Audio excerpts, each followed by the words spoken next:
It's Brittany, your secret shopper. I've just started using my Brother P-Touch Q Plus label maker, and I'm excited to share my thoughts with you.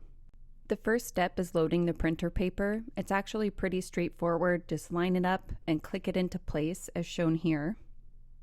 Moving on to the app, it's impressively user-friendly for a first-timer like me. It's been a breeze to navigate.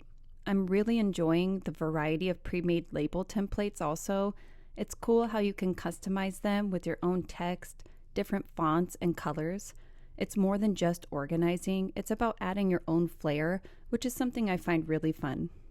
And just a tip, check to make sure that you're using the correct printer paper for your specific project.